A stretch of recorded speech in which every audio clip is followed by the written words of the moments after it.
কার্যক্রম রহস্য ও চালা দিয়ে নির্মিত। টরন্টো কানাডার প্রখ্যাত এক শহর।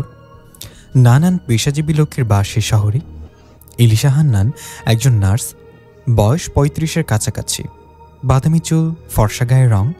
নার্সিং করে জীবিকা চালালেও পাশাপাশি সে একজন সারোগেসি সার্ভিসার। সারোগেসি বলতে নিজের গর্ভ ভাড়া দেয়া। অনেকে আছেন যারা সন্তানের মুখ দেখেননি বা স্ত্রী সন্তান জন্ম দিতে অক্ষম, বা সন্তান জন্ম দিতে স্ত্রীর ঝুঁকি আছে। এরকম মানুষের মুখে হাসি ফোটাতে মূলত এলিশা এই কাজটা বেছে নিয়েছেন। এই পর্যন্ত 10 বার সে মানুষের মুখে হাসি ফুটিয়েছে এই কাজটি করে। বিনিময়ে প্রত্যেকের কাছ থেকে সে পেয়েছে মোটা অঙ্কের টাকা। তা দিয়ে দিব্যি কেটে যায় তার একাকী জীবন। সদ্য এক ব্যাংকারের মুখে হাসি ফুটিয়েছে সে, যিনি মূলত একজন চিরকুমার, নাম ড্যানিয়েল হুগো। বিয়ে নামক শব্দে যেন অ্যালার্জি তার, তাই আজীবন বিয়ে করেননি। শেষ বয়সে তিনি একজন সন্তানের বাবা হতে চান। যোগাযোগ করেন তিনি এলিশা হান্নানের সাথে। দুজনের মাঝে সারোগেসি চুক্তি হয়। মিস্টার হুগোর শুক্রাণু আর এলিশার ডিম্বাণু নিয়েই আর্টিফিশিয়ালি নিষিক্ত করে ভ্রূণ তৈরি করা হয়। সেই ভ্রূণটি পরে প্রতিস্থাপন করা হয় এলিশার গর্ভে। তারপর জন্ম হয় ফুটফুটে এক বাচ্চার। কিন্তু বাচ্চাটা হুগোর কাছে হস্তান্তর করতে গিয়ে কেন জানি খুব মায়া হয় তার। এভাবে নিজের গর্ভে সন্তান ধারণ করে শেষে অন্যর হাতে তুলে দিতে দিতে আজ সে মানসিকভাবে বড্ড ক্লান্ত। অন্যের মুখে হাসি ফোটাতে গিয়ে কেন জানি এক অদৃশ্য মায়ে জড়িয়ে পড়ে সে। অন্যর জীবন গতিশীল করতে গিয়ে নিজের জীবনটা কোথায় যেন থেমে আছে তার। সন্ধ্যা পেরিয়ে গেছে। সারাদিন আকাশে মেঘ থাকার কারণে আরও আগে যেন সন্ধ্যা নেমেছে। বাইরে ঝুমঝুম বৃষ্টি হচ্ছে। এলিশা হান্নান কেবল রাতের খাবার প্রস্তুতি করতে শুরু করেছে। জানলা দিয়ে বৃষ্টির ছিটকা ভেতরে প্রবেশ করার কাজটা টেনে দিতে গেল সে। হাতটা বাড়াতেই চোখ আটকে গেল তার বাইরে। বিজলির আলোতে কি যেন চোখে পড়ল তার। মনের ভুল ভেবে ঘটনাটা এড়িয়ে যেতে চাইল সে।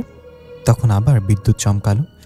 এলিশা দেখল কে যেন দাঁড়িয়ে ভিজছে বাইরে কিছুটা দূরে, পরনে অদ্ভুত সাদা পোশাক। এবার সে এটাকে মনের ভুল ভাবতে পারল না। টর্চের আলো জ্বেলে বাইরে ফেলল সে। লোকটা তখন এগিয়ে আসতে লাগলো কাছে। ভয় পেয়ে কাজটা তাড়াতাড়ি টেনে দিল এলিশা। তখনই বাইরে থেকে জানলার কাছে লোকটা 2 বার টোকা দিয়ে বলল, মিস হান্নান, আপনার কাছে একটা সাহায্য চাইতে এসেছি। আগন্তুকের মুখে নিজের নাম শুনে কিছুটা অবাক হলো এলিশা। জানলার কাজ সরালো সে। জি বলুন। আপনার সাথে একটা চুক্তি করতে চাই, সারোগেসি। আসলে আমি এখন এসব নিয়ে ভাবছি না, তাই দুঃখ প্রকাশ করছি। মিস হান্নান, অনেক আশা নিয়ে আপনার কাছে এসেছি, দয়া করে ফিরিয়ে দেবেন না। দেখুন, আমি শারীরিকভাবে ঠিক নেই। আপনি বরং এক কাজ করুন, আমার পরিচিত একজনের ঠিকানা দিচ্ছি, ওর কাছে যান। আচ্ছা, ঠিকানা দিন। এলিশা অপরিচিত লোকটাকে ঠিকানা দিলে লোকটা ধন্যবাদ জানিয়ে ভিজতে ভিজতে চলে যেতে লাগলো। লোকটা চলে গিয়ে এলিশা হান্নান আবারও কাজটা টেনে দিয়ে কড়াইয়ের তরকারিটা নাড়তে লাগলো কিছুক্ষণ। তারপর কি মনে করে ফোনটা বের করে কন্ট্যাক্ট নাম্বারে গিয়ে জারা লেখা নাম্বারে ডায়াল করলো। ওপাশ থেকে ফোনটা রিসিভ হলে এলিশা বলে উঠল, জারা, তোর কাছে একটা লোককে পাঠিয়েছি। লোকটা সারোগেসি চুক্তি করতে চায়। জানিস তো আমার শরীর খারাপ, তাই তোর কাছে পাঠালাম। হ্যাঁ, লোকটা এসেছে আমার কাছে, এই তো কথা বলছি। লোকটা গেছে তোর কাছে? ধীরে অন্যমনস্ক হয়ে উচ্চারণ করল এলিশা। উত্তরের আশা না করে সে ফোনটা রেখে দিল। লোকটা কথা ভাবছে সে।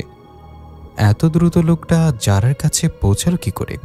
গাড়ি করে গেলেও কমপক্ষে 20-30 মিনিট লাগার কথা, কিন্তু লোকটা এখান থেকে গেছে 5 মিনিটও হয়নি। ভাবনাটা মাথা থেকে সরাতে পারল না এলিশা। নাকে তরকারির পোড়ার গন্ধ আসায় আবার সে রান্নায় মন দিল। আপনার নাম? সামনে বসা লোকটার দিকে প্রশ্ন ছুড়ে যারা। পুরো নাম সুফিয়া জারা, বয়স 30 ছুঁই, ফিটনেস বডি, চেহারায় নজর কাড়া মাধুর্য বিদ্যমান। চাইলে যে কোনো পুরুষের মন জয় করে সংসারী হতে পারত, কিন্তু তা না করে পেশা হিসেবে বেছে নিয়েছে সারোগেসিকে। জি, আমার নাম আদ্রিয়ান। আমরা কি তাহলে চুক্তিটা করতে পারি? আপনি কত ডলার দিবেন? আপনার সারা বছরের দায়িত্ব আমি নিয়ে নিব, শুধু আমার বাচ্চাটাকে পৃথিবীতে আনুন। আপনার স্ত্রী কোথায়? আমি অবিবাহিত। ও, তাহলে চুক্তিপত্রে স্বাক্ষর করুন। একটা পেপার এগিয়ে দিল যারা। স্বাক্ষরের দরকার নেই, এই নিন, আপনাকে অগ্রিম ডলার দিচ্ছি। এতে আপনার পুরো বছরটা আরামায়েশে কেটে যাবে। জারার দিকে $1 বান্ডিল এগিয়ে দিল আদ্রিয়ান। যারা মৃদু হেসে বান্ডিলটা লুপে নিল, তারপর বলল, ঠিক আছে, আপনি আগামীকাল হাসপাতালে আসুন। মাফ চাচ্ছি ম্যাডাম, আমি হাসপাতালে আসতে পারবো না, আমার কাজ আছে। তাই আমি আজকে আমার স্যাম্পল নিয়ে এসেছি সাথে করে। এই যে এটা রাখুন। একটা শিশি বের করে সামনে রাখলো আদ্রিয়ান। আজ তাহলে আমি উঠি। আমার বাচ্চাটার খেয়াল রাখবেন, পেটে থাকতে যেন ওর অযত্ন না হয়। আপনি নিশ্চিত থাকুন। চোখ টিপে ভরসা দিল যারা। মৃদু এসে বেরিয়ে এলো আদ্রিয়ান। ভেতর থেকে দরজা লক করে দিল যারা। তখনই আদ্রিয়ানের চেহারা বদলাতে শুরু করলো। ঠোঁটে ভয়ঙ্কর হাসি ফুটে উঠল তার। বিদ্যুৎ চমকাতেই তার ভয়ঙ্কর চেহারাটা ভেসে উঠল। দ্বিতীয়বার বিদ্যুৎ চমকাতেই কোথাও যেন অদৃশ্য হয়ে গেল সে। একটা রেস্তোরাঁয় বসে আছে ইলিশা হান্নান। একজনের জন্য অপেক্ষা করছে সে। ড্যানিয়েল হুগো, উনি তাকে সকালের দিকে ফোন দিয়েছিলেন, কি যেন জরুরি কথা বলবেন, তাই আসা। হাতের কফিটা প্রায় শেষ হতে চলল ইলিশার। ঘড়িতে টাইম দেখে নিল, 3:15 পার হয়ে গেছে। মিস্টার হুগোর 3টে আসার কথা, অথচ এখনও তার দেখা নেই। ইলিশার অপেক্ষা করবে কি করবে না ভাবতে লাগলো। তখনই তাড়াহুড়ো করে ভেতরে ঢুকলো মিস্টার হুগো। সরি, একটু দেরি হয়ে গেল মনে হয়। ঠোঁটের মৃদু হাসি বুঝিয়ে দিল দেরি হওয়ার জন্য তিনি কিছুটা লজ্জিত। It's okay. কফির খালি কাপটা সামনে রাখলো ইলিশা। কি খাবেন বলুন? আপনার দেরি দেখে কফি অর্ডার করে আমি খেয়ে নিয়েছি। হাসল ইলিশা। আপনার জন্যই অর্ডার করুন। ওয়েটারকে ডেকে মিস্টার হুগো নিজের জন্য একটা কফি অর্ডার করলো, যে কারণে আপনাকে ডাকা। মিস্টার হুগো কিছুটা আনইজি ফিল করলেন। আসলে বাচ্চাটার ব্যাপারে কথা বলতে আসছিলাম। যে বলুন, কেমন আছে ও? ভালো। একজন আয়া দেখাশোনা করছে ওর, কিন্তু আমি ভেবে দেখলাম এতে বাচ্চাটার ভবিষ্যৎ ভালো হবে না। একজন মাই পারে সন্তানকে ভালোভাবে দেখাশোনা করতে। ইলিশা হান্নান চুপচাপ মিস্টার হুগোর কথা শুনতে লাগলো। ইতস্তত করে মিস্টার হুগো প্রশ্ন করলেন, আমি কি বোঝাতে চাচ্ছি বুঝতে পারছেন তো? না, আসলে আমি কিছু বুঝতে পারছি না। বোকার মতো হাসল ইলিশা। আসলে আমি ভেবেছিলাম চিরদিন বিয়ে না করেই থাকবো। বাচ্চাটার কারণে আমার কি এক হতে পারি না আমরা? মানে বলতে চাচ্ছেন আমরা যেন বিয়ে করি? ভুরু কুচকাল ইলিশা। জি, প্লিজ একবার ভেবে দেখুন। হয়তো আমার বয়সটা একটু বেশি হয়ে গেছে। না, বয়স ওটা কোনো ব্যাপার না। তাহলে রাজি আপনি? মিস্টার হুগো ইলিশা হাতে একটা হাত নিজের 2 হাত চেপে ধরল। তার হাতের উপর ইলিশা নিজের অন্য হাতটা রেখে চোখ টিপ মেরে উপর নিচে মাথা দুলালো। তখন হাসি ফুটে উঠল মিস্টার হুগোর ঠোঁটে। ইলিশা নিজেও চেয়েছিল একটু মানসিক প্রশান্তি। এভাবে হঠাৎ মিস্টার হুগো সুযোগটা করে দেবেন ভাবতে পারিনি সে। খুশি মনে ফিরে আসে ইলিশা। তার ঠিক কিছুক্ষণ পর দেখা করতে আসে সুফিয়া জারা। ইলিশা তাকে বসতে দেয়। তো কেমন দেখাচ্ছে কেন? জারার মলিন চেহারা দেখে প্রশ্ন করে ইলিশা। আসলে তোর সাথে বিষয়টা কিভাবে শেয়ার করব বুঝতে পারছি না। খুলে বল। হাসপাতাল থেকে ফিরেছি আমি এখন। প্রেগনেন্সি টেস্ট করে রিপোর্ট পেলাম প্রেগনেন্ট, কিন্তু ডাক্তার বলছে আমার পেটে কোনো ভ্রূণের অস্তিত্ব নেই। কি বলিস? হ্যাঁ, আমি কিছুই বুঝতে পারছি না। ওই লোকটা জানে যার সাথে চুক্তি করেছিস? না, লোকটার সাথে আর যোগাযোগ হয়নি। কি বলিস? এতদিন হয়ে গেল লোকটা একেবারে জন্য দেখা করতে এলো না? না, যোগাযোগ করার জন্য কোনো নাম্বার বা ঠিকানা কিছুই দেয়নি। লোকটাকে শুরু থেকে কেমন জানি লাগছিল, বড্ড অদ্ভুত টাইপের। তোর আর আমার বাসায় এতটা দূরত্ব সে 5 মিনিটে কি করে পাড়ি দিল, ব্যাপারটা আমাকে এখনও ভাবিয়ে তোলে। ওসব বলে আমার মাথার চাপটার বাড়ি দিস না। তা কি করবি বলে ভাবছিস? আর কয়েকদিন অপেক্ষা করে দেখব। লোকটা যদি এরই মধ্যে না আসে তাহলে বাচ্চাটা নষ্ট করে দেব। এটাই ভালো হবে। আচ্ছা শোন, এসেছিস ভালো হয়েছে। আজ রাতটা আমার এখানে থেকে যা। বলছিস? ইচ্ছে করে এড়িয়ে গেল ইলিশা মিস্টার হুগোর বিয়ের প্রস্তাবের কথাটা। রাত বাড়তে জারার পেট ব্যথা শুরু হলো। ধীরে ধীরে ব্যথাটা বাড়তে লাগলো। একসময় অসহ্য হলো ব্যথাটা। পাশে ঘুমিয়ে আছে ইলিশা। হাত দিয়ে নাড়া দিল তাকে। ইলিশা, এই ইলিশা, কি হয়েছে? ঘুমাসনি এখনো? ঘুমের ঘোর উচ্চারণ করল ইলিশা। ঘুমাতে পারছি না, পেটের ভেতর কেমন জানি করছে, খুব ব্যথা। কি বলিস? সবে তো প্রেগনেন্সি রিপোর্ট পেলি, এরই মধ্যে প্রসব বেদনা? উঠে বসল ইলিশা। আরে মজা করিস না, ওসব কিছুই না। আসলেই প্রচণ্ড ব্যথা, আমি সহ্য করতে পারছি না। মনে হচ্ছে ভেতরে কয়েকটা প্রাণী দৌড়াদৌড়ি করছে। আহ! চিৎকার করে উঠল যারা। ইলিশা খেয়াল করলো যারার পেট অস্বাভাবিকভাবে ফুলে উঠছে। এবার ব্যাপারটা কি সিরিয়াসলি নিল ইলিশা। জারার চিৎকার বেরিয়ে চলল এদিকে। ইলিশা তাকে দুহাত শক্ত করে ধরে বলল, চল হাসপাতালে যাই। ইলিশার কথা যেন যারার কান পর্যন্ত গেল না। নিজের পেটটা এক হাতে চেপে ধরে অন্য হাতে সে সজোরে ধাক্কা দিল ইলিশাকে। ইলিশা গিয়ে পড়ল মেঝেতে। যারা উঠে দরজা খুলে বাইরে চলে যেতে লাগলো। ইলিশা মেঝে থেকে উঠে উত্তেজিত হয়ে ছুটল পিছু পিছু। ততক্ষণে অন্ধকারে মিশে গেছে যারা। চিৎকার করে ডাক দিল ইলিশা, যারা! দ্রুত ভেতরে এসে টর্চা হাতে নিল ইলিশা। তারপর আলো জেলে বাইরে খুঁজতে লাগলো যারাকে। কিছু দূরে যে সে দেখতে পেল তাকে। যারা রাস্তায় শুয়ে কেমন যেন ছটফট করছে হাত পা ছুড়ে। ওর আকৃতিটাও বড় হয়ে গেছে আরো। দেখে মনে হচ্ছে যেন কোনো দানব শুয়ে ছটফট করছে। ইলিশার নিজেরও ভয় হচ্ছে, কি করবে বুঝতে পারছে না সে। পাশে গিয়ে যারাকে শুয়ে জিজ্ঞাসা করল, যারা, তুই ঠিক আছিস তো? যারা কোনো উত্তর দিল না। ধীরে ধীরে তার ছটফটানি কমতে লাগলো। আকৃতিটাও ছোট হয়ে আসতে লাগলো। ইলিশা আরো কয়েকবার ডাকলো, যারা, যারা!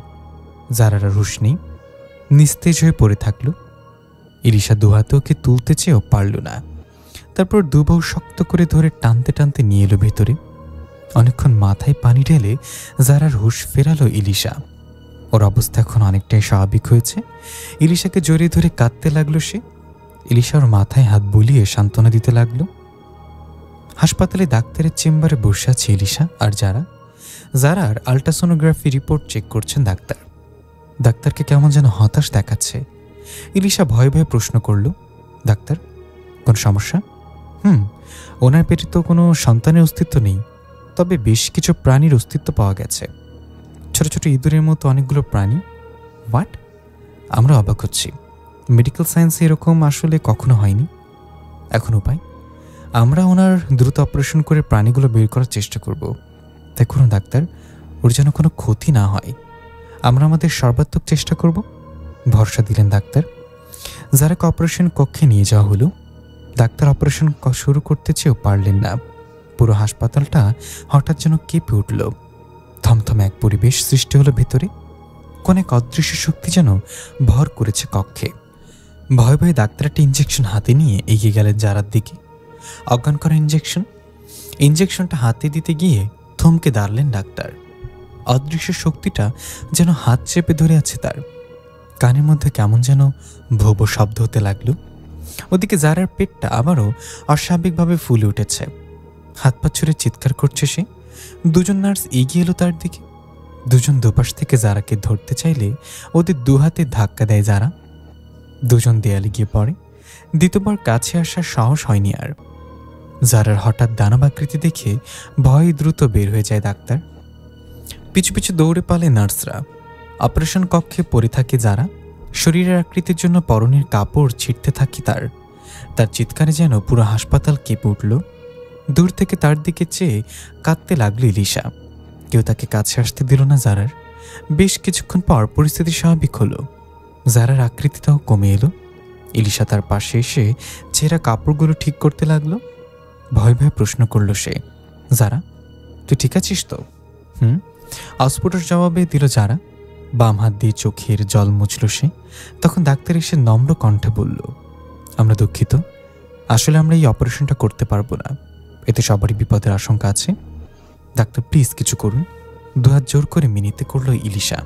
সরি, আমাদের কিছু করার নেই আর। এর পেছনে অদৃশ্য কোনো শক্তি কাজ করছে, ভয়ঙ্কর কোনো শক্তি।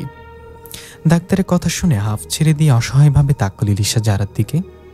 তারপর যারাকে দুহাত ধরে দাঁড় করিয়ে বলল, চল যারা, ফিরে যাই।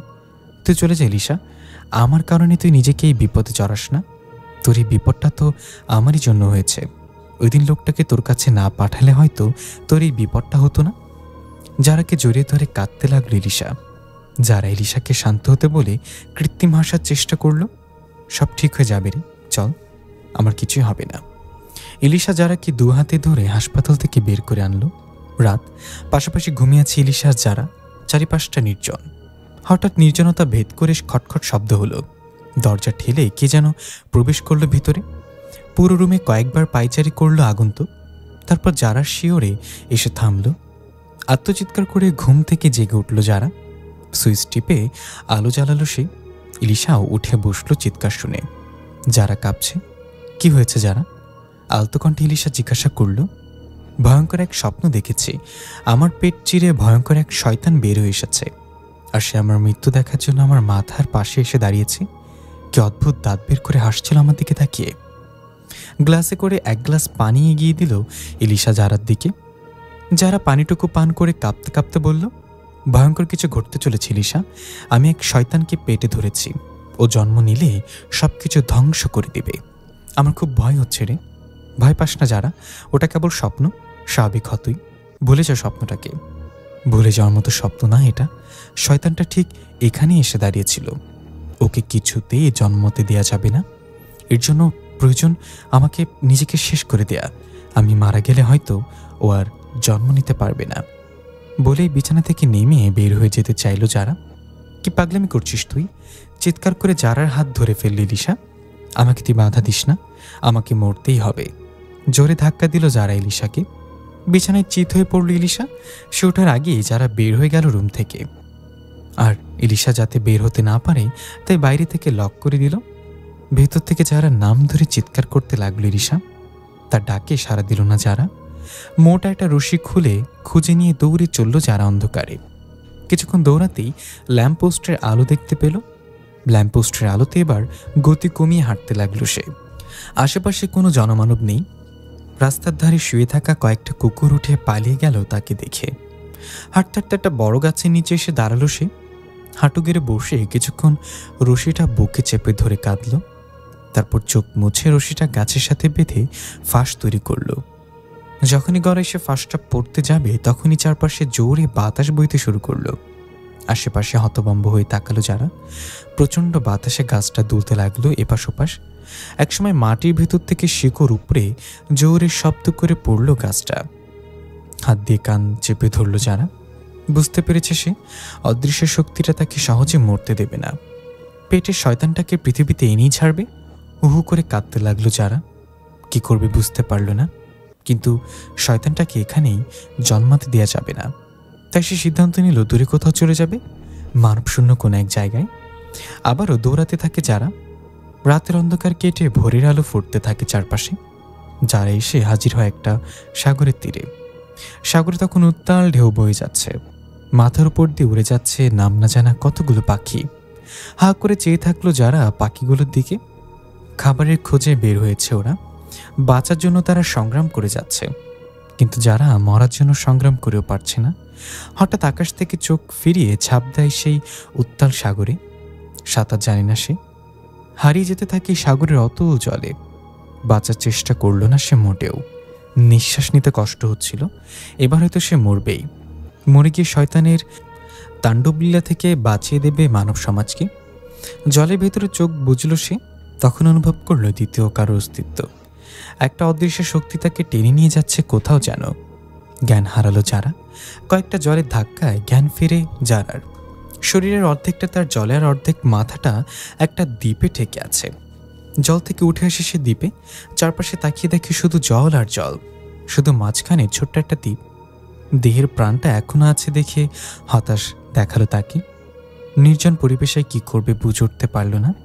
হঠাৎ আত্মচিৎকার করে উঠল, কেউ আছেন? উত্তর এলো না কোথা থেকে। কিছুক্ষণ একা একা কাঁদল সে। তারপর হেঁটে যেতে লাগলো সামনে। বেশ কিছু গাছ মাথা উঁচিয়ে আছে ওখানে। মরতে তো পারছে না, অন্তত খিদে মেটানোর জন্য তো কিছু খেতে হবে। খাবারের খোঁজ করতে লাগলো সে। অজানা কিছু ফল দেখতে পেল সে গাছে। কিভাবে ফলগুলো পেরে খাবে ভাবতেই সে দেখলো গাছের ডালটা ঝুঁকে গেছে। ভয় ভয় সে গাছের ফল ছিঁড়ে খেতে লাগলো। ততক্ষণে সন্ধ্যা নেমে গেছে। একটা গাছে হেলান দিয়ে বসলো যারা। ধীরে ধীরে অন্ধকার বাড়তে লাগলো, আর তার ভয়টাও বাড়তে লাগলো। কি যেন হাঁটছে ওর সামনে। অন্ধকারে দেখা গেল না কে সে। যারা চিৎকার শোনা গেল, প্রিয় আমাকে ক্ষমা করো, আমাকে বাঁচতে দাও, আর নয়তো মরতে দাও। অদ্ভুত ভয়ঙ্কর এক কণ্ঠ শোনা গেল তখন। তোমার মৃত্যু এখন হবে না। তোমার পেটে আছে আমাদের শয়তানদের বাচ্চা। ও পৃথিবীতে আসুক, তার পরপরই তোমার মৃত্যু হবে। তোমাদের তো অনেক শক্তি, অন্য কোনোভাবে কি আমাদের বাচ্চাকে আনা যেত না? আমাকে কেন বেছে নিলে তোমরা? এটা তার ইচ্ছে। কোনো মানুষের গর্ভ থেকে জন্ম নিলে তার শক্তি অনেক বেড়ে যাবে। এটা তার দ্বিতীয় জন্ম হবে। আর আমারও অপেক্ষা করছি কবে আমাদের বাচ্চা আমাদের মাঝে ফিরে আসবে। কিন্তু এসে কি করবে? ও শক্তিশালী হয়ে আসবে, আর আমরাও নেতৃত্বে পুরো বিশ্বে রাজত্ব করব। ধ্বংস হয়ে যাবে মানবকুল। না, এমনটা করো না। আমি কিছুতেই এই শয়তানটাকে জন্মাতে দেব না। যত চেষ্টা করো পারবে না। তোমার চারপাশে আছে অদৃশ্য শক্তি। ভয়ানকভাবে হেসে উঠল অদৃশ্য কণ্ঠটা। অন্ধকারে কণ্ঠটা লক্ষ্য করে ঢিল ছুড়ল যারা। আরও ভয়ানকভাবে হেসে উঠল। ক্রমশ দূরে সরতে লাগলো কণ্ঠটা। যারা উঠে উত্তেজিত হয়ে এদিক ওদিক ছুটতে লাগলো অন্ধকারে। একটা গাছে জোরে জোরে মাথা ঠুকতে লাগলো। মাথা ফেটে শরীরের সব রক্ত বের হয়ে যাক, তারপর প্রচুর রক্তক্ষরণ হয়ে যেন মারা যায় সে। তার একটা ভুলের জন্য পুরো মানবকুলকে বিপদে ফেলা যাবে না। কিছুতেই শয়তানটাকে আসতে দেওয়া যাবে না।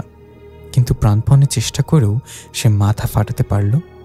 তবে জোরে মাথা ঠোকার কারণে কপালের অংশটা প্রচুর ব্যথা করছে। ধীরে ধীরে ব্যথাটা পুরো শরীরে ছড়িয়ে পড়েছে। বুঝতে পারল সে জ্বর আসছে। তারপর ওখানেই সে গুটিয়ে শুয়ে পড়ল।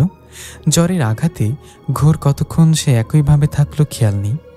তবে অনুভব করলেও কারা যেন তাকে তুলে নিয়ে যাচ্ছে। তারপর একটা জায়গায় নিয়ে গিয়ে ওরা তার হাত পা বেঁধে চিৎ করে শোয়ালো। চিৎকার করতে পারছে না সে, মুখটাও আটকে দিয়েছে ওরা। শুধু চোখ বড় বড় করে তাকিয়ে সে ওদের কীর্তি দেখছে। নিজেকে ছাড়ানোর অনেক চেষ্টা করেও সে পারল না। ওকে নিয়ে ওরা কি করতে চাইছে বোঝার চেষ্টা করলো। তখন ওরা ছুরি দিয়ে তার পেট চিরতে লাগলো। পেট চিরেই ওরা তাদের অধিপতিকে বের করে আনতে চাইছে। যার আর বাধা দেওয়ার শক্তি নেই। আর্তনাদ করতে গিয়েও মুখ দিয়ে শব্দ বের করতে পারল না। তার অবস্থা দেখে শয়তানগুলো দাঁত বের করে হাসছে। পেটের কাটা অংশ থেকে অঝরে রক্ত পড়ে চারপাশটা রক্তাক্ত হয়ে উঠেছে। বিশ্রী ভয়ানক একটা অবস্থা। কাটা পেটের ভেতর থেকে বের হয়ে এলো এবার ভয়ানক একটা চেহারা। যারা নিজেকে সামলাতে পারল না, আত্মচিৎকার করে উঠে বসলো। ভয় পেয়ে আশেপাশে তাকালো সে। কেউ নেই। স্বপ্ন দেখছে সে। পেটের উপর হাত বোলালো। কোনো কাটা অংশ নেই। স্বপ্নটা ভুলতে পারছে না সে। তবে কি শয়তানটা এভাবে জন্ম নেবে তার পেট থেকে, নাকি আরও ভয়ানকভাবে হবে তার জন্ম? সকাল হয়ে গেছে। যারা উঠে হাঁটতে লাগলো। কি করছে সে নিজেও জানে না। পাগলের মতো হয়ে গিয়েছে সে। গায়ে ভেজা জামাটা গায়ে শুকিয়ে গেছে। জামাটা থেকে ভেজা বিশ্রী একটা গন্ধ আসছে। দ্বীপের এক ধারে কিছু বড় বড় পাথর দেখতে পেল। একটা পাথরের সাথে আরেকটা পাথর আঘাত করে টুকরো টুকরো করলো সে। তারপর ধারালো একটা পাথরের টুকরো তুলে একের পর এক আঘাত করতে লাগলো পেটে। শয়তানটাকে পেটে শেষ করতে চাইছে সে এবং নিজে মরবে। কিন্তু এই চেষ্টাও তার ব্যর্থ হলো। পাথরের টুকরোটা পেট থেকে বের হয়ে আসলেও ক্ষতটা মুছে যায়। রাগে নিজের মাথার চুল ছিঁড়তে থাকে সে। একসময় দৌড় দেয় জলের দিকে, ঝাঁপ দেয় জলে, ডুবতে থাকে সে। তখনই জলের ভেতরে দেখতে পায় ওদেরকে, যারা স্বপ্নে তাকে তুলে নিয়ে গিয়ে পেট চিরে শয়তানটাকে বের করতে চেয়েছিল।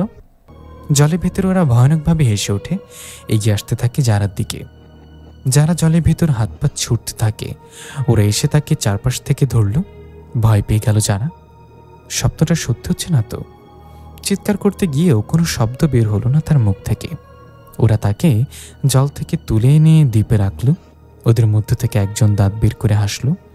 মরা এত সহজ হবে না তোমার জন্য। আর বেশি দিন নেই আমাদের অধিপতি আসতে। তারপর তোমার মুক্তি মিলবে, চিরমুক্তি। হাসতে হাসতে বলল। কি ভয়ানক বিশ্রী হাসি। ওর দিকে তাকাতে পারল না যারা, চোখ সরিয়ে ফেলল। গভীর জঙ্গলে প্রবেশ করেছে ড্যানিয়েল হুগো আর এলিশা হান্নান। সাথে একটা 24-25 বছরের ছেলে। ছেলেটার পরনে অদ্ভুত পোশাক, মাথা একটা পাগড়ি বাঁধা।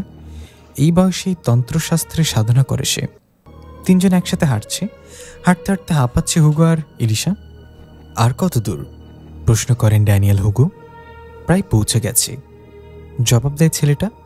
ওদের মতো তেমন হাঁপাচ্ছে না সে। বোঝা যায় এখানে প্রায় আসা যাওয়ার অভ্যাস আছে তার। একটা বোতলের ছিপি খুলে জল পান করেন হুগো। তারপর বোতলটা এগিয়ে দেয় এলিশার দিকে। বাকি জলটা সাবার করে কিছুক্ষণ জিরোয় সে। তারপর আবার হাঁটতে থাকে ওদের সাথে সাথে। একজন তন্ত্র সাধকের সাথে দেখা করতে যাচ্ছে ওরা। তন্ত্র সাধনায় যার ভালো ডাকনাম আছে। সাধনা করেই বলে দিতে পারেন অনেক অজানা কিছু। মিস্টার হুগো অবশ্য এসবে বিশ্বাস করেন না। শুধু ইলিশার জোরাজুরিতে আসা। 2 মাস হচ্ছে দুজন বিয়ে করেছে। তারপর একসাথে থাকা। কিন্তু মন থেকে এখনো যারাকে মুছতে পারেনি ইলিশা। যারা কোথায় যেন হারিয়ে যাওয়ার পর অনেক খুঁজেছে ইলিশা তাকে। পুলিশের কাছে ডায়েরি করেছিল যারার ব্যাপারে, কিন্তু পুলিশ কোনো হদিস দিতে পারল না যারা কোথায় আছে, কিভাবে আছে জানে না সে, তবে সে বেঁচে আছে এটা তার বিশ্বাস। তাই আজও তার সন্ধানের আশায় ছুটে চলেছে সভ্য জগৎ থেকে বন জঙ্গলে। হাঁটতে হাঁটতে ইলিশা বুঝতে পারে স্বামীর কষ্ট হচ্ছে। ইলিশা তার উদ্দেশ্য মন্তব্য করে, আমার কারণে তোমাকে অনেক কষ্ট করতে হচ্ছে না? না, এতে আর কষ্ট কি?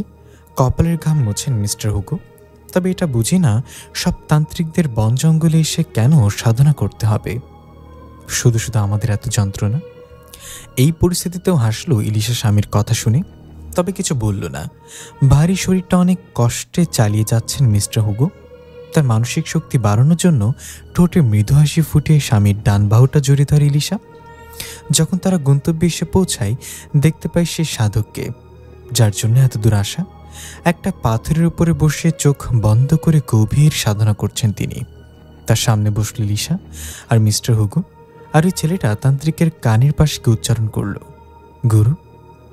তান্ত্রিক ছেলেটাকে হাতের ইশারায় থামিয়ে দিলেন, তবে তার ভাবমূর্তির কোনো পরিবর্তন লক্ষ্য করা গেল না। এভাবে কেটে যেতে লাগলো সময়। ড্যানিয়েল হুগো এবার বিরক্ত হয়ে বললেন, আর কতক্ষণ এভাবে বসে থাকতে হবে? তার কথা শুনে চোখ খুলে তাকালেন সাধক। মিস্টার হুগো চুপ হয়ে গেলেন সাধকের তাকানো দেখে। দ্বিতীয়বার মুখ খোলার সাহস হলো না তার। সাধক আবারও চোখ বন্ধ করে সাধনায় মনোযোগ দিলেন। ইলিশা ওই ছেলেটার উদ্দেশ্যে ইশারায় জানতে চাইল এসব কি, এভাবে বসে রাখার মানে কি? ছেলেটা ইশারায় ওদেরকে ধৈর্য ধরতে বলল। বেশ কিছুক্ষণ পর আবার চোখ খুললেন তন্ত্র সাধক। ড্যানিয়েল হুগো আর ইলিশাকে এক নজরে এবার দেখে নিলেন। তারপর বললেন, দেরি হয়ে গেছে, অনেক দেরি হয়ে গেছে। কিসের দেরি? আমরা কেন এসেছি তাও তো বলিনি এখনো। অবাক হলেন ড্যানিয়েল হুগো। চুপ থাক মূর্খ মানব। একজন সাধককে তুই কি ভেবেছিস? আমরা সাধনা করে আধ্যাত্মিক জ্ঞান লাভ করি। তোদের এখানে আসার কথাও জানি। আমরা কি যারা কি ফিরে পাবো? প্রশ্ন করে ইলিশা। না, তোকে ফিরে পাওয়ার চান্স নেই আর। তবে সে এখনো জীবিত, খুব শীঘ্রই মরবে সে। খুব শীঘ্রই আগমন ঘটবে ভয়ঙ্কর এক শয়তানি শক্তির। তার বিপক্ষে রুখে দাঁড়ানো অনেক কঠিন হয়ে পড়বে। দুজনের মুখ মলিন হয়ে যায় সাধকের কথা শুনে। পরস্পরের দিকে তাকায় ওরা, তারপর আবার তাকায় সাধকের দিকে। কোনো উপায় কি নেই শয়তানটাকে রোখার জন্য? আছে, তবে সেটা খুব কঠিন হয়ে পড়বে। বলুন কি সে উপায়? যে শয়তানটা আসতে চলেছে ওর নাম ব্রেডলি। তার জন্ম আগে একবার হয়েছিল, সেটা প্রায় 500 বছর আগে। তখন তার শক্তি অতটা ছিল না। তার একমাত্র প্রতিদ্বন্দ্বী ছিল অ্যারিক, গির্জার এক ফাদারের ছেলে সে। তবে মা ছিল পরী, এই জন্য তার শক্তি ছিল অনেক বেশি। ব্রেডলি যখন সারা শহরে ধ্বংসযজ্ঞ চালায়, তখন অ্যারিক কেবল অস্ত্র চালনা শিখছিল। এর আগে ব্রেডলির সাথে কখনো দেখা হয়নি তার। সে জানতো না ব্রেডলির ধ্বংসযজ্ঞের ব্যাপারে। যখন শহরের সব লোক গির্জায় এসে ওর বাবার কাছে সাহায্য চায়, তখন জানতে পারি। সবাই যখন তার বাবার কাছে ব্রেডলির ব্যাপারে বলতো, ও শুনত আর মনে মনে প্রতিজ্ঞা করত নিজেই সে শয়তানটার প্রতিদ্বন্দ্বী হবে। অ্যারিকের কাছে ছিল একটা তরবারি, যেটা কোনো সাধারণ তরবারি না, জিনদের কাছে উপহার পেয়েছিল সে। একদিন সেই তরবারি নিয়ে সে ছুটে ব্রেডলির বিরুদ্ধে যুদ্ধ করতে। ব্রেডলি প্রথমে কোনো পাত্তা দেয়নি ওকে দেখে। কত তাণ্ডব চালিয়েছে সে, কত জীবন্ত মানুষকে আগুনে পুড়িয়ে ভস্ম করেছে, আকাশ থেকে আগুনের বৃষ্টি ফেলে জ্বালিয়েছে কত ঘরবাড়ি। আর একটা পুচকে এসেছে তার সাথে যুদ্ধ করতে। হাসতে হাসতে ব্রেডলি ওকে দেখে। মুহূর্তে হাতে একটা আগুনের গোলা বানিয়ে সে ছুড়ে অ্যারিকের দিকে। অ্যারিক তার তরবারি দিয়ে আঘাত করতে আগুনের গোলাটা উল্টো ছুটে আসে ব্রেডলির দিকে। দুজনেরই যুদ্ধ হয়, ভয়ানক যুদ্ধ। পরাজিত হয় ব্রেডলি। সে তখন প্রতিজ্ঞা করে আগে এই পুচকেটাকে শেষ করবে। এরপর আরও অনেকবার অ্যারিকের সাথে যুদ্ধ হয় তার। প্রতিবার পরাজিত হয় ব্রেডলি। ব্রেডলি আর ধ্বংসযজ্ঞ চালাতে পারে না শহরে, পালিয়ে যায় শহর ছেড়ে। এক যোগীকে ভয় দেখিয়ে সে জানতে পারে যদি কোনো মানুষের পেটে সে জন্ম নিতে পারে তাহলে অনেক বেশি শক্তিশালী হবে, কিন্তু এই জন্য তাকে প্রথম জীবনটা বিসর্জন দিতে হবে আর অপেক্ষা করতে হবে অনেক বছর। তার প্রথমতম বংশধর যদি কোনো মানুষের সাথে শারীরিক সম্পর্ক করে বা অন্য কোনোভাবে সন্তানের জন্ম দিতে পারে, তাহলেই জন্ম হবে তার। ব্রেডলি আর দেরি করেনি। তার সকল অনুসারীদের জানিয়ে দেয় ব্যাপারটা। তারপর নিজের জীবন নিজে কেড়ে নেয় দ্বিতীয় জন্মের আশায়। বলতে বলতে থামলেন সাধক। মুগ্ধ হয়ে এতক্ষণ সাধকের কথা শুনছিল ড্যানিয়েল, হুগো আর ইলিশা। ইলিশার শরীরের লোমগুলো খাড়া হয়ে গেল শুনে। সাধক থামতেই হুগো ইলিশার কানে কানে বলল, এসব পাগলের বলে বিশ্বাস হয় তোমার?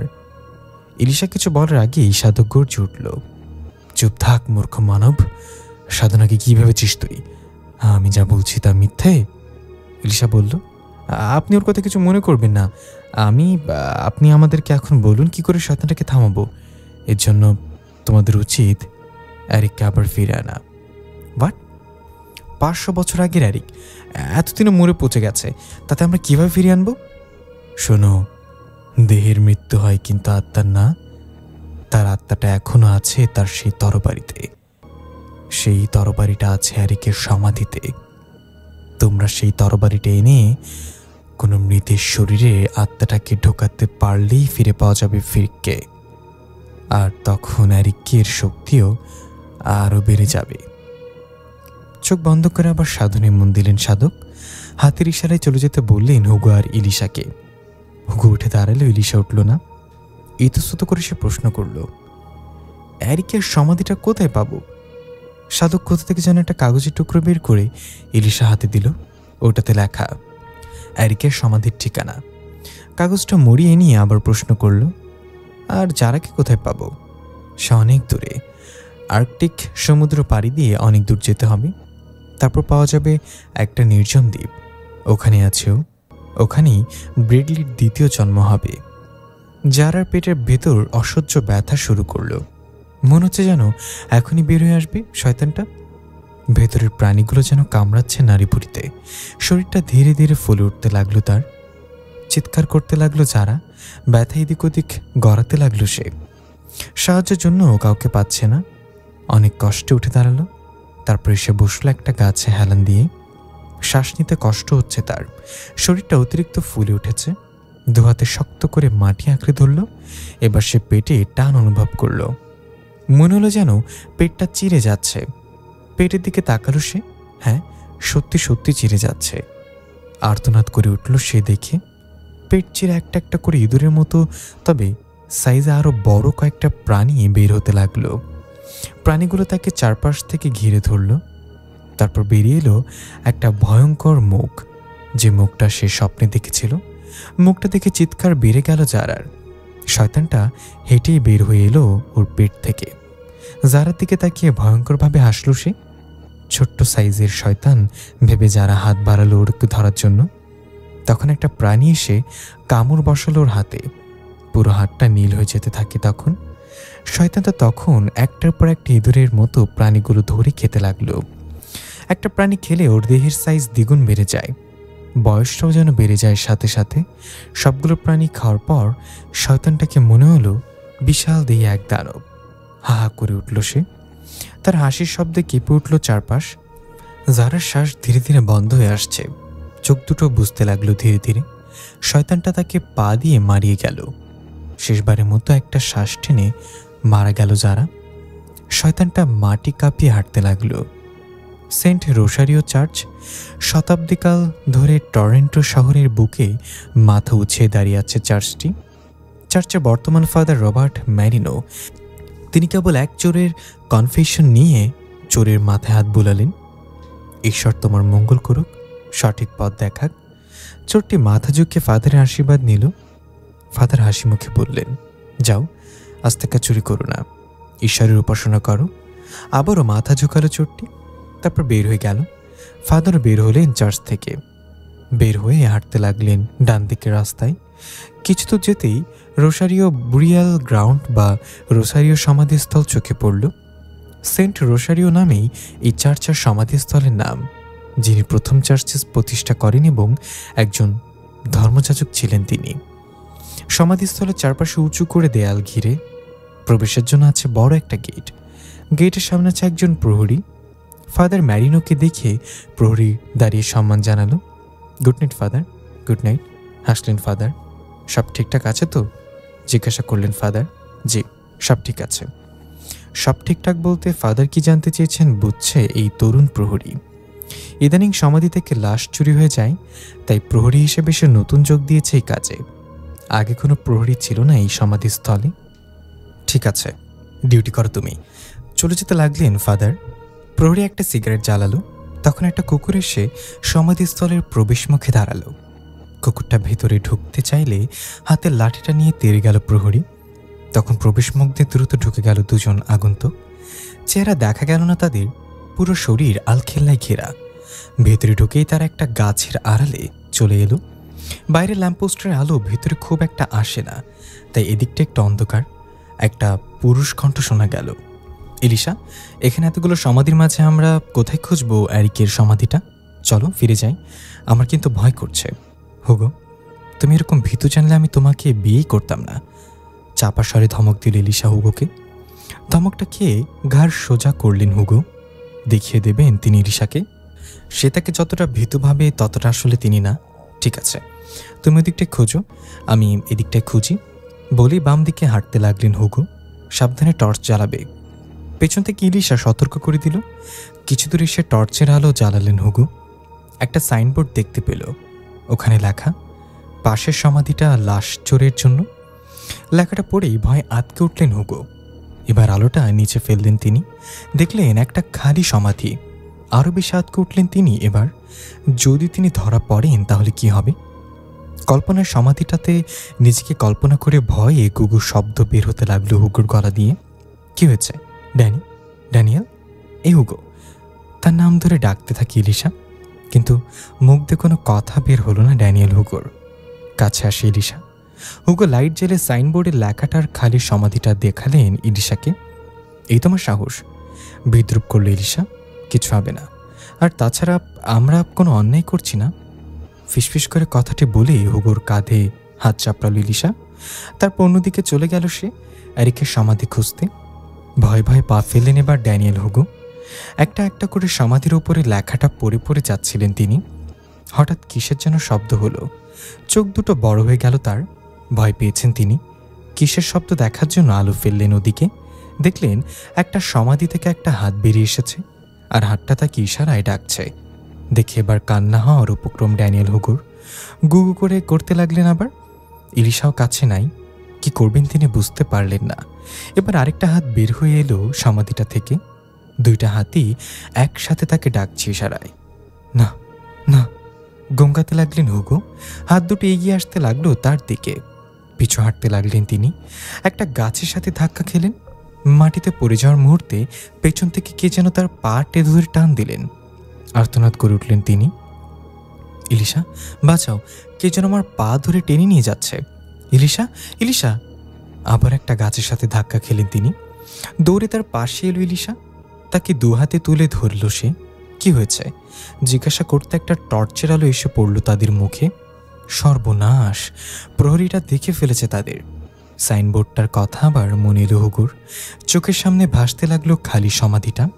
ভয়টা দ্বিগুণ বেড়ে গেল তার। চার্চের ভেতর ফাদারের সামনে বসা ছিল ইলিশা, ড্যানিয়েল হুগো। এক নজরে দুজনকে খুঁটিয়ে দেখলেন ফাদার ম্যারিনো। তোমার জন্যই ধরা খেয়েছি, গর্দভ কোথাকার। হুগোর কানে ফিসফিস করল ইলিশা। দাঁতে দাঁত পিষছে সে, যেন সুযোগ পেলে চিবে খাবে ড্যানিয়েল হুগোকে। হুগো নিঃস্ব স্বরে বললেন, আমার কি দোষ? কে যেন আমার পা ধরে টেনে নিয়ে যাচ্ছিল। কেউ টেনে নিয়ে যায়নি, লতায় তোমার পা আটকে গিয়েছিল। নিজেদের মধ্যে ফিসফিস করবেন নাকি আমাকে কিছু বলতে দিবেন? দুজনের কথায় বাধা দিলেন ফাদার ম্যারিনো। ওরা চুপ করে রইলেন। তখন ফাদার আবার বলে উঠলেন, দেখে তো আপনাদের ভদ্র মনে হয়, আর আপনারা একের পর এক লাশ চুরি করে নিয়ে যাচ্ছেন সমাধিস্থল থেকে। কি করেন আপনারা লাশগুলো নিয়ে? ফাদারের কথা শুনে মুখটা হা হয়ে গেল ড্যানিয়েল হুগুর। অবাক হয়ে প্রশ্ন করলেন তিনি ইলিশাকে, কি বলছেন উনি? আমরা একের পর এক লাশ চুরি করে নিয়ে যাচ্ছি? হুগোকে থামিয়ে ইলিশা ফাদারের উদ্দেশ্যে বলল, ফাদার, আপনার ভুল হচ্ছে।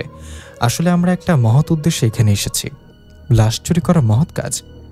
ব্যাপারটা বোঝার চেষ্টা করুন। কি করে যে পুরো ব্যাপারটা আপনাকে বোঝাই, বিশ্বাস করবেন কিনা তাও জানি না। আসলে ঘটনাটা 500 বছর আগে সূচনা হয়েছিল। এই চার্চের ফাদারের একজন ছেলে ছিল অ্যারিক। নামটা শুনতে চমকে উঠলেন ফাদার ম্যারিনো।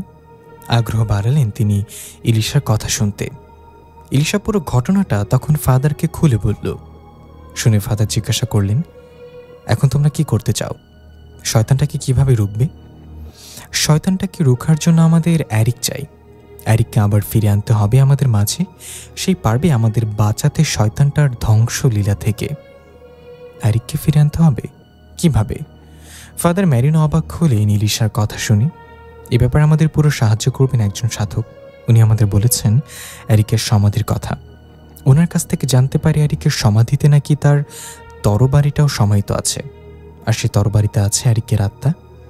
ফাদার ম্যারিনো এবার ইলিশার কথা বিশ্বাস না করে থাকতে পারলেন না, কারণ অ্যারিকের সাথে যে অ্যারিকের তরবারিটাও সমাহিত আছে এটা ওদের জানার কথা না। সাধকের কাছে ওরা জেনে এসেছে। ফাদার ম্যারিনো দুজনকে আশ্বস্ত করলেন, সবই বুঝতে পেরেছি, কিন্তু এই দিনের বেলা অ্যারিকের সমাধি খুঁড়ে তরবারিটা বের করা সম্ভব না। অ্যারিক কোনো সাধারণ ব্যক্তি ছিল না, তার সমাধি খুঁড়তে অনেকের পারমিশন লাগবে। তোমরা যদি গত রাতে সমাধি খুঁড়ে তরবারিটা নিয়ে যেতে তাহলে হয়তো ব্যাপারটা কেউ সন্দেহ করতো না। তার পারলাম কই, তার আগেই তো প্রহরী আমাদেরকে ধরে এনে আটকে রেখেছে এখানে, সারা রাত খেতেও দেয়নি। সুযোগ পেয়ে বলে উঠলেন ড্যানিয়েল হুগো, প্রতিবার সমাধিস্থল থেকে লাশ চুরি হয় বলে আমরা প্রহরীটা রেখেছি, এটা ওর দায়িত্ব। যাই হোক, আজ রাতেই তোমরা সমাধি থেকে তরবারিটা তুলে নিয়ে যাবে, আর তোমাদেরকে সাহায্য করবে প্রহরী। ঈশ্বর সবার মঙ্গল করুক। চোখ বন্ধ করে বুকের দুপাশে হাত বোলালেন ফাদার। তারপর বললেন, ওটা কিন্তু কোনো সাধারণ তরবারি নয়, ওটা সমাধি থেকে তুলতে চাইলে একজন সাহসী লোক লাগবে। বিপদ হতে পারে তোমাদের। তোমরা কি জানো তরবারিটাকে কেন সমাহিত করা হয়? না, উচ্চারণ করল ইলিশা। সে সময় শয়তানের উৎপাত বেশি ছিল। শয়তানরা নানান রূপে এসে মানুষকে ধোঁকা দিত, কিন্তু ওরা ভয় পেত অ্যারিককে। ওদের মূল টার্গেট ছিল অ্যারিক। শক্তিতে যখন ওরা পেরে উঠছিল না অ্যারিকের সাথে, তখন কৌশল অবলম্বন করে। মানুষের রূপ ধরে শয়তানরা অ্যারিকের কাছের মানুষদের ভুলিয়ে ভালিয়ে সম্পদের লোভ দেখিয়ে নিজের দলে করে নেয়। তারপর একদিন শয়তানদের কথায় ওরা অ্যারিকের তরবারি চুরি করে শয়তানদের হাতে তুলে দেয়। কিন্তু তরবারিটা হাতে নেওয়ার মতো শক্তি কোনো শয়তানের ছিল না। তখন শয়তানরা ওই লোকগুলোকে বলে, এই তরবারি দিয়ে অ্যারিককে খুন করতে পারলে প্রত্যেককে একটা করে প্রাসাদ দেয়া হবে। ওরা লোভ সামলাতে না পেরে এক রাতে অ্যারিকের কক্ষে গিয়ে ঘুমন্ত অ্যারিককে খুন করে এসে ওই তরবারি দিয়ে অ্যারিক মারা যায়। কিন্তু জীবন্ত হয়ে ওঠে তরবারিটা। এই তরবারিটা একের পর এক খুন করতে থাকে ওদের। পরে এমন অবস্থা হয়, তরবারিটা যার কাছে রাখা হয় সেই পরের রাতে খুন হয়ে যায়। তরবারিটা তখন নেশা পেয়ে যায়, রক্তের নেশা। প্রতি রাতে তাজা রক্ত দিয়ে গোসল না পেলে হুলস্থুল কাণ্ড ঘটে যেত। এক ধর্মযাজক তখন বলেন, যতদিন কোনো শয়তান খুন হবে না এই তরবারি দিয়ে, ততদিন এভাবে মানুষ খুন করতে থাকবে এটা। তাই তখন সিদ্ধান্ত হলো দ্রুত তরবারিটাও যেন সমাহিত করা হয়। সবার পরামর্শে তরবারিটা অ্যারিকের সমাধিতেই সমাহিত করা হয়। পরে বাপরে, এত বিপজ্জনক তরবারি, এটা সমাধি থেকে তুলে নিয়ে গেলে তো আমাদেরই খুন হতে হবে। ফাদার ম্যারিনো থামতেই বলে ওঠেন ড্যানিয়েল হুগো। চেহারায় ভয় ফুটে উঠল তার। ইলিশারও চেহারাটা মলিন দেখালো। ভাবছে সে, এমন বিপজ্জনক তরবারি নিয়ে গিয়ে নিজেরাই বিপদে পড়বে না তো? রাত গভীর হতে চলল তখন। চারপাশ নির্জনতায় আচ্ছন্ন হয়ে গেছে। কোথা থেকে যেন কুকুরের ডাক ভেসে আসছে। ছমছমে পরিবেশে রোসারিও বুলিয়ারে দুটো টর্চলাইট জ্বলে উঠল হঠাৎ করে। চারজন হাঁটছে ওরা। লাইট হাতে ফাদার ম্যারিনো আর প্রহরী হাঁটছে আগে আগে। ড্যানিয়েল হুগো আর ইলিশা তাদের অনুসরণ করছে। ইলিশার একটা হাত ধরে আছেন হুগো, চেহারায় ভীতি ভাবে স্পষ্ট তার। সাবধানে ক্রস করলো ওরা আগের সাইনবোর্ডটা। এক নজরে খালি সমাধিটা দেখে নিয়ে স্বস্তির নিঃশ্বাস ফেললেন হুগো। অনেক ভয় পেয়েছিলেন তিনি ওটার কথা চিন্তা করে।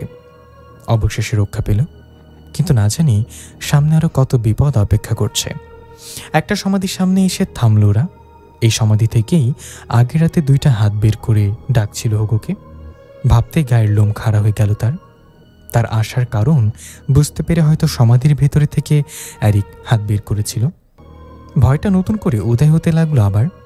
ফাদার ম্যারিনোর ইশারায় সমাধিটা খোঁড়ার প্রস্তুতি নিল প্রহরী। সরঞ্জাম হিসেবে এনেছে কেবল একটা কোদাল। ফাদার প্রহরীকে দেখিয়ে দিলেন ঠিক কোন জায়গায় খুঁড়লে তরবারিটা পাওয়া যাবে। প্রহরী হাতের টর্চটা হুগোর হাতে দিয়ে সেই জায়গায় কোদাল চালালো। ইট পাথরের সমাধি, তার নিচের দিকে মাটি সরানোর চেষ্টা করছে সে। কিছুক্ষণ মাটি সরানোর পর ভেতরের দিকে একটা গর্ত হলে আবারও টর্চটা হাতে নিয়ে সেই গর্তে আলো ফেলল প্রহরী। তরবারিটা আছে কিনা দেখার চেষ্টা করল। আছে? প্রশ্ন করলেন ফাদার ম্যারিনো। দেখা যাচ্ছে। আরেকটু এদিকে মাটি সরালে বের হুক করা যাবে বলেই কোদাল দিয়ে আরেকটু মাটি সরালো প্রহরী। তারপর ভেতরে হাত ঢুকিয়ে তরবারিটি স্পর্শ করল। বের হচ্ছে? প্রশ্ন করলেন ফাদার। অস্ফুট স্বরে শব্দ করে হাতটা বের করে আনলো। তারপর আ করে চিৎকার করে উঠল। হাত ওটা তরবারি না, মাথার খুলি। চিৎকার করেই খুলিটা সে হাত থেকে ছুঁড়ে ফেলল। ওটা এসে পড়ল ড্যানিয়েল হুগোর হাতে। তিনিও চিৎকার করে উঠলেন সাথে সাথে। খুলিটা নিচে ফেলে প্রহরীকে ধমক দিলেন, ধুর মিয়া, আর কোথাও ফেলতে পারোনি ওটা, এমনিতে ভয় আছি। প্রহরী কোনো জবাব দিল না।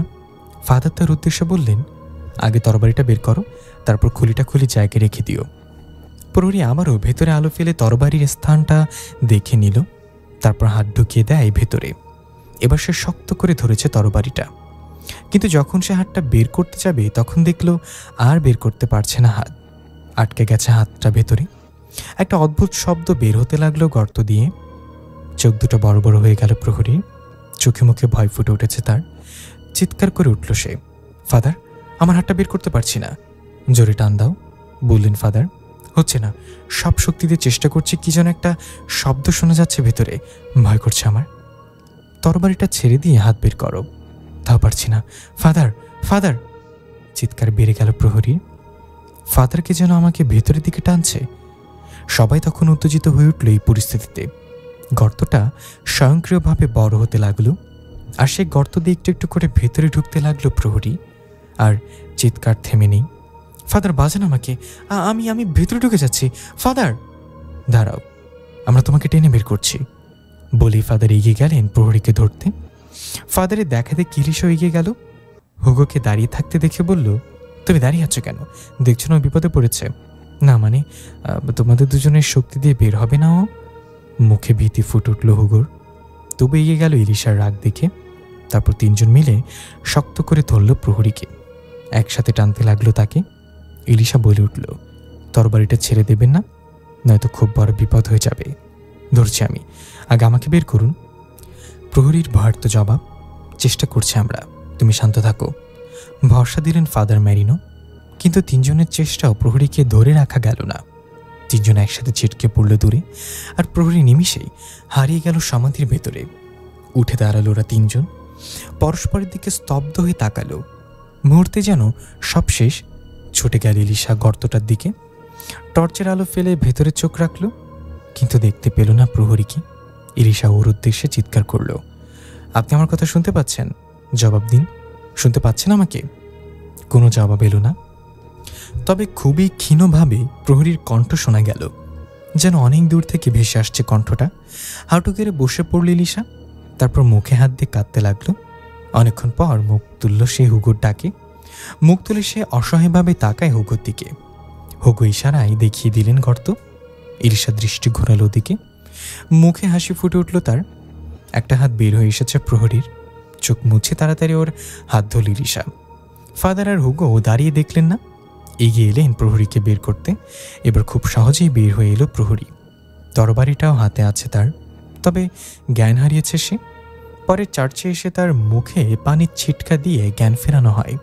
সেই রাতে ইলিশা আর হুগোর ফিরে যাওয়া হয়নি, কারণ রাত বলে বিপদ হতে পারে, সাথে বিপজ্জনক তরবারি নিয়ে।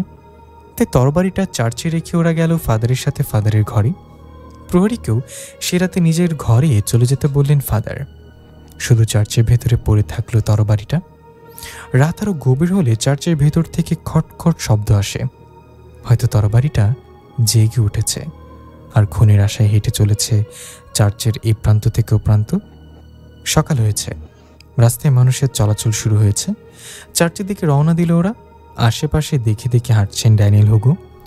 রোসারিও বলিয়ারের পাশে আসতেই চোখটা সামনে ধরে রাখতে চাইলেন তিনি, ভুলেও যেন ওদিকে দৃষ্টি না যায়। গত রাতের ঘটনাটা তিনি মনে করতে চান না। প্রহরীর জায়গায় যদি ওরা তাকে তরবারিটা বের করতে বলতো, তাহলে যে কি হতো? ব্যাপারটা ভাবতেই শিরশির করে উঠল পুরো শরীর। চার্চের ভেতর প্রবেশ করল ওরা। দেখল তরবারিটা ঠিক জায়গায় নেই। দেখে চোখ বড় হয়ে গেল হুগোর।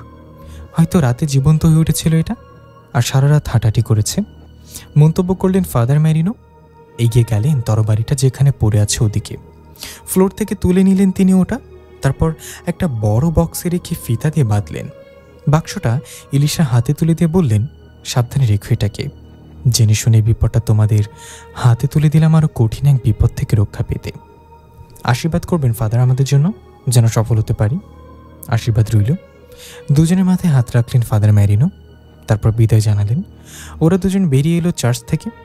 সামনে আরও কঠিন কাজ পড়ে আছে। যারা লাশটা পড়ে আছে সামনে, শরীরের অর্ধেকটা দিয়ে ক্ষুধা মিটিয়েছেন শয়তানটা, বাকি অর্ধেকটাও হয়তো চলে যাবে ওর পেটে। তারপর একেবারেই নিশ্চিহ্ন হয়ে যাবে যারা। হাত বাড়িয়ে যারার পাঁজর থেকে আরেকটা মাংস ছিঁড়ে নিল ব্রেডলি। মুখে পড়ে মাংসটা চাবাতেই থমকে গেল সে। একটা শব্দ শুনে কান খাড়া করল। মাথা উপরে দিয়ে একটা প্লেন উড়ে যেতে দেখে উঠে দাঁড়ালো সে। মুহূর্তেই একটা ঘূর্ণিঝড় হয়ে এসে উঠে এলো অনেকটা উপরের উড়ন্ত প্লেনে। তাকে দেখে আতঙ্ক বেড়ে গেল হঠাৎ প্লেনের ভেতর। হা হা করে হেসে উঠল ব্রিটলি। প্লেনের যাত্রী এবং ক্রুরা ওদিক ওদিক ছুটতে লাগলো। প্লেন কন্ট্রোল করার চেষ্টা করতে লাগলেন পাইলট, কিন্তু কিছুতেই পারছেন না। চোখের সামনে বিপদ দেখতে পাচ্ছেন পাইলট। ব্রিডলি একজনকে ধরে প্লেনের ভেতর আছড়ে মারতে লাগলো, আবার কাউকে ধরে ধরে ছুঁড়ে ফেলতে লাগলো প্লেনের বাইরে। যারা মানুষ জীবটাকে সে দেখতে পারে না। একসময় আগুন ধরে গেল প্লেনে। হাসি বেড়ে গেল আরও ব্রিডলির। প্লেন থেকে ঝাঁপ দিল সে সাগরে। একটু পর তার কিছুটা দূরে পড়ল জ্বলন্ত প্লেনটা। যাত্রী শহর তলিয়ে গেল ওটা সাগরের গভীরে। কিন্তু সাগরের এই গভীরতায় কিছুই হলো না ব্রিডলির। নির্দ্বিধায় হেঁটে চলেছে সে জলের উপর দিয়ে। উদ্দেশ্য তার সভ্য সমাজ। ওখানে গিয়ে ধ্বংস করবে মানব সমাজকে। বিজয়ের হাসি লেগে আছে ব্রিডলির মুখে। রাতটা পেরোলেই ড্যানিয়েল হুগো ইলিশার সাথে সাধকের সাথে দেখা করতে যাবেন, কিন্তু রাতটা যেন কিছুতেই পার হচ্ছে না। একদম শেষের রুমে রাখা হয়েছে তরবারির বাক্সটা। যে কোনো মুহূর্তে অঘটন ঘটে যেতে পারে ভেবে চোখে ঘুম আসছে না তার। দিনের বেলায় কিন্তু কোনো বিপদ হয়নি। ইলিশাকে বলেছিলেন দিনের আলো থাকতে যেন তরবারিটা নিয়ে সাধকের কাছে চলে যায়, কিন্তু দেরি হয়ে গেছে বলে সে আর যেতে রাজি হয়নি। পাশে বাচ্চাকে বুকে নিয়ে ঘুমাচ্ছে ইলিশা। 2 দিন পর মাকে পেয়ে বাচ্চাটাও যেন নিশ্চিন্তে ঘুমাচ্ছে। হুগো মনে মনে ভাবলেন তিনি কেন ভয় পাবেন। চোখ বন্ধ করে ঘুমানোর চেষ্টা করলেন তিনি। তখনই দরজায় ঠক ঠক শব্দ হলো 2 বার। চমকে উঠলেন হুগো। সাবধানে লাইট জ্বালালেন। ইলিশাকে ডাকতে গিয়েও ডাকলেন না। ইলিশার কড়া আদেশ ওর ঘুমে যেন ব্যাঘাত না হয়। গত 2 দিন খুব ধকল গেছে। ধকল তো তারও গেছে, কিন্তু ইলিশার মতো তো ঘুমাতে পারছেন না তিনি। কি করবেন ভাবতে লাগলেন।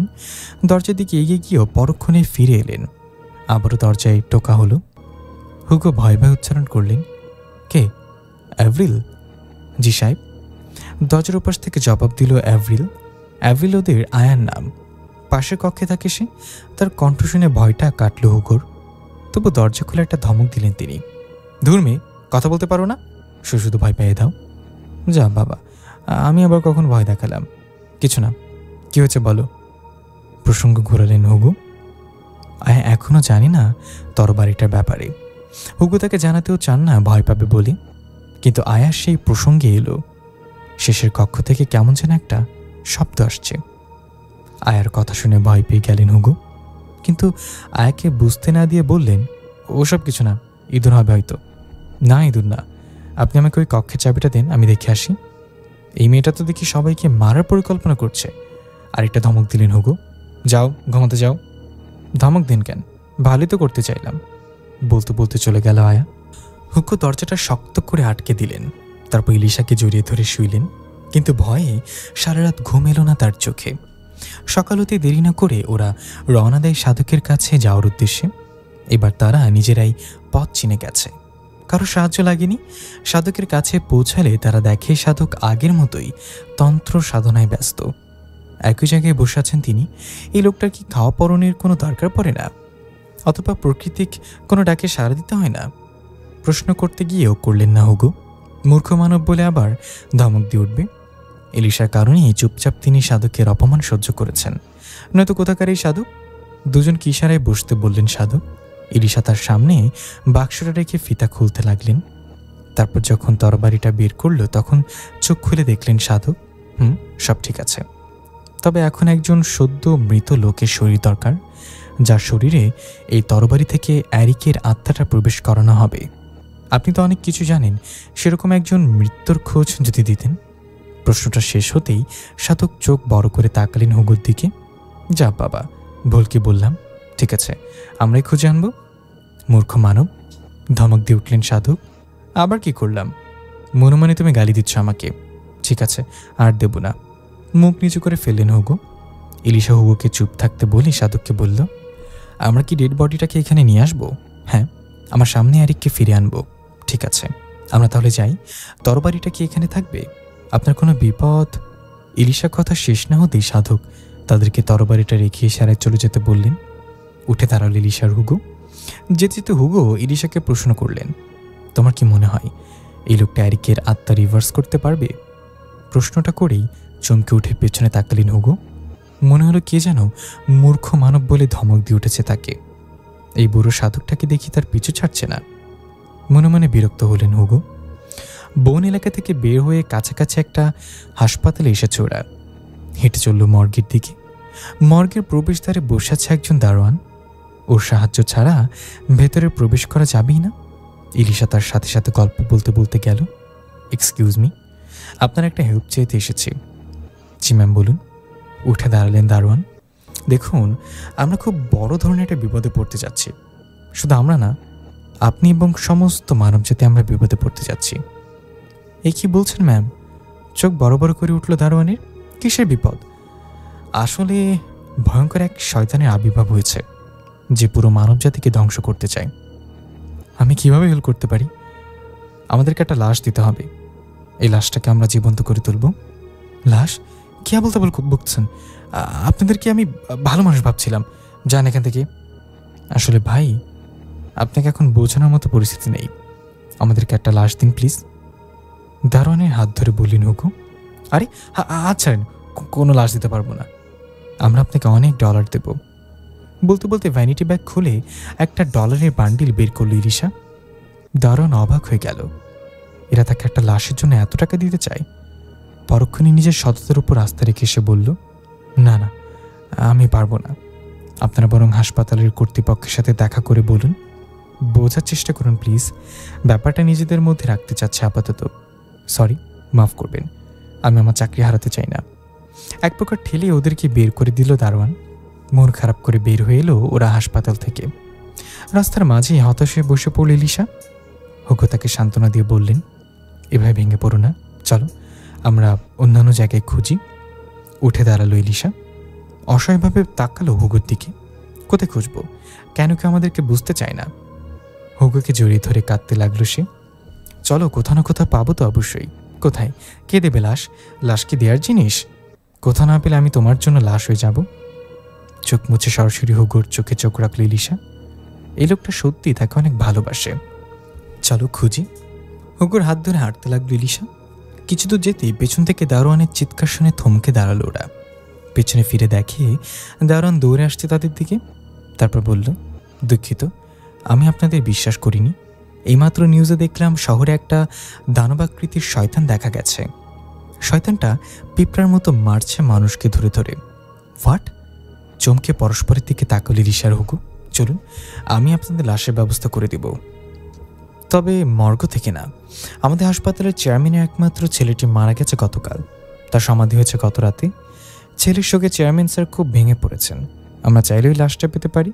স্যারও হয়তো সাহায্য করবে এতে। ঠিক আছে, তাই চলো, দেরি করা যাবে না। যার জন্য প্রস্তুতি নিতেই শোরগোল শোনা গেল। লোকজন যে যেভাবে পারছে ছুটতে লাগলো। কি হয়েছে প্রশ্ন করার সুযোগও নেই। লোকজনের চোরাচুরিতে একটা বাচ্চা মেয়ে নিচে পড়ে কাঁদতে লাগলো, কিন্তু তার দিকে তাকানোর সময় নেই কারোর। দৌড়ে গিয়ে বাচ্চাটাকে কোলে তুলে নিল ইলিশা। কোথায় এসছো তুমি? তোমার মা কোথায়? বাচ্চাটাকে জিজ্ঞাসা করতেই মেয়েটা হাসপাতালের দিকে দেখিয়ে দিল। তখন উল্টো দিক থেকে বের হয়ে এলো একটা দানবাকৃতি। মর্গে দারোয়ান তখন চিৎকার করে উঠল, ম্যাডাম, শয়তানটা এখানে চলে এসেছে।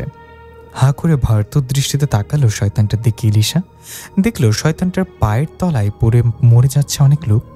আর শয়তানটা পৈশাচিক আনন্দ পাচ্ছে। কোথা থেকে তখন দুটো পুলিশের গাড়ি এসে থামলো। গাড়ি থেকে নামলো সশস্ত্র পুলিশ, গুলি ছুড়তে লাগলো শয়তানটার দিকে, কিন্তু কিছুই হচ্ছে না শয়তানটার। এগিয়ে আসতে লাগলো সে পুলিশের গাড়ির দিকে, দুহাতে দুটো গাড়ি তুলে নিয়ে এসে ছুঁড়ে মারল।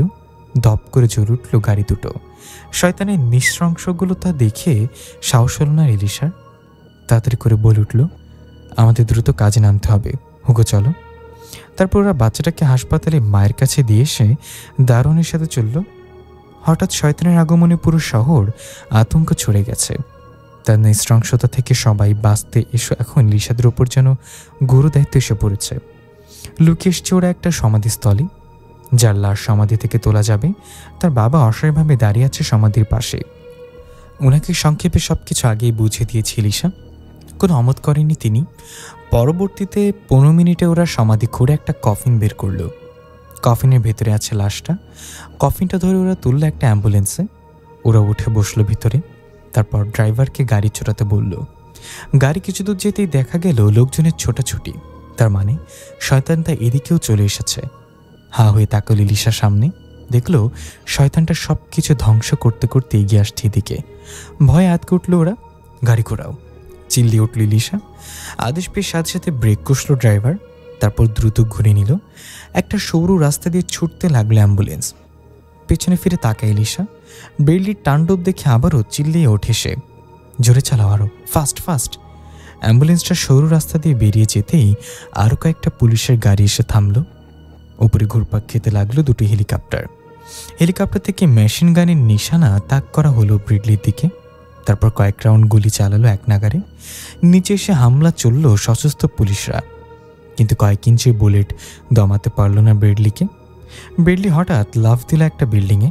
ওখান থেকে দ্বিতীয় লাফ দিয়ে এসে হেলিকপ্টারে নাগাল ছিল। সজোরে ধাক্কা দিল একটা হেলিকপ্টারকে। ওটা গিয়ে আঘাত হানলো দ্বিতীয় হেলিকপ্টারকে। মুহূর্তেই বিস্ফোরণ হলো শূন্যে।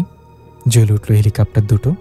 বিস্ফোরণ দুটো নিচে পড়ার আগেই সরতে চাইল পুলিশ আর লোকজন, তবে সবাই রক্ষা পায়নি। অনেকেই চাপা পড়ল বিস্ফোরণ দুটো নিচে। লাফ দিয়ে নামলো ব্রিডলি জ্বলন্ত হেলিকপ্টারের ওপর। জ্বলন্ত আগুনে তার লোমও পুড়ল না। তা দেখে বোমা ছুটতে গিয়েও থেমে গেল এক পুলিশ অফিসার। বোমার বিস্ফোরণেও হয়তো কিছু হবে না ওর, কিন্তু হাল ছাড়ল না পুলিশ অফিসার। নির্দেশ দিলেন লোহার শেকল আনতে। কয়েকজন পুলিশ ছুটে গেল গাড়ি থেকে। গাড়ি থেকে বের করে আনলো বড় একটা লোহার শেকল। তারপর লোহার শেকলটা ছুঁড়ে মেরে ব্রেডলিকে আটকালো। শেকলের দুই প্রান্ত ধরে টানতে লাগলো পুলিশের দল। তাদের শক্তি বাড়তে যোগ দিল পথচারীরা। দুদিক থেকে সজোরে টানতে লাগলো ওরা। হঠাৎ জোরে চিৎকার করে উঠল ব্রেডলি। তারপর দুপাশের শেকল ধরে টান দিল জোরে। সাথে সাথে শূন্যর ওপর দিয়ে ছুটতে লাগলো শেকল ধরা সবাই। বড় বড় বিল্ডিংয়ের সাথে গিয়ে ওরা ধাক্কা খেলো। নিচে পড়ার আগেই ওরা উঠে দাঁড়ানোর সামর্থ্য হারিয়ে ফেলল। আরেকদল আর্মি এলো তখন বড় একটা কামান নিয়ে। যেসব নিরীহ লোক এখনো স্থান ত্যাগ করতে পারেনি তাদের উদ্দেশ্যে ওরা চিৎকার করে উঠল, আপনারা যত দ্রুত সম্ভব সরে পড়ুন, শয়তানটার মোকাবেলা করতে দিন আমাদের। লোকজনের ছোটাছুটি আবার বেড়ে গেল। নিরীহ লোকগুলো স্থান ত্যাগ করলে ওরা কামান ত্যাগ করলো ব্রেডলির দিকে। কামান দেখে ব্রেডলি বিদ্রুপ করে তাকালো, যেন বাঘ মারতে সূচের ব্যবহার করছে ওরা। দুহাত দুদিকে বাড়িয়ে হা হা করে উঠল ওরা। সাথে সাথে কামানের গোলা এসে লাগলো তার গায়ে। শূন্য থেকে মুখে নিয়ে গিলতে লাগলো সে কামানের গোলাগুলো। তাদেরকে সব আশা ছেড়ে দিল আর্মির দলটি। ব্রেডলি দুহাতে একটা পুলিশের গাড়ি তুলে নিয়ে ছুঁড়ে মারল অতিথিকে। ছোটার সময় পেল না ওরা, শুধু আর্তনাদ শোনা গেল একবার। তারপর গাড়িটার নিচে চাপা পড়ল ওরা। জঙ্গলের ভেতরে প্রবেশ করল অ্যাম্বুলেন্সটি। ছুটতে লাগলো জঙ্গলের রাস্তা দিয়ে। তারপর যেখানে রাত শেষ ওখানে থামলো অ্যাম্বুলেন্সটি। দ্রুত লাশের কফিনটা নামালো ওরা। তারপর কফিনটা সবাই মিলে ধরে ছুটতে লাগলো গভীর জঙ্গলের দিকে। আমি আর পারছি না দৌড়াতে, থমকে দাঁড়ালেন হুগো। মোটা শরীরটা দিয়ে ঘাম বের হয়ে পুরো ভিজে গেছেন তিনি। আর একটু কষ্ট করো, আর বেশি দূর না, মনে রেখো পুরো প্রজন্মকে বাঁচানোর দায়িত্ব এখন আমাদের। আবারও কফিনে হাত লাগালেন হুগো। প্রাণপণ চেষ্টা চালাতে লাগলেন গন্তব্যে পৌঁছাতে। তারপর যখন ওরা গন্তব্যে পৌঁছালো সাথে সাথে নিচে ঢলে পড়লেন হুগো। ইলিশা সাধকে এর উদ্দেশ্যে বলে উঠল, আপনি আপনার কাজ শুরু করুন দ্রুত। শয়তানটা এখানে আসার আগেই আমাদের অ্যারিককে ফিরে আনতে হবে। বলে ইলিশা একটা বোতলের চিপি খুলে হুগোর মুখে পানি ছেটাতে লাগলো। সাধক এবার উঠে দাঁড়ালেন, নিজ হাতে কফিনটা খুললেন। তারপর লাশের উপর থেকে চাদর সরিয়ে দেখে নিলেন একবার লাশটাকে। নিজ হাতে তরবারিটা রাখলেন লাশের উপর, মন্ত্র পড়তে শুরু করলেন সাধক। ওদিকে জ্ঞান ফিরে পেয়ে উঠে বসলেন হুগো। ইলিশা তাকে জড়িয়ে ধরে কাঁদতে লাগলো। হুগো ইলিশাকে সান্ত্বনা দিয়ে বলল, সব ঠিক হয়ে যাবে, আমরা আমাদের অ্যারিককে ফিরে আনতে পারবো। দেখো, অ্যারিক নিশ্চয়ই ধ্বংস করবে শয়তানটাকে। সবাই বুকে হাত রেখে প্রার্থনা করতে লাগলো অ্যারিক যেন ফিরে আসে।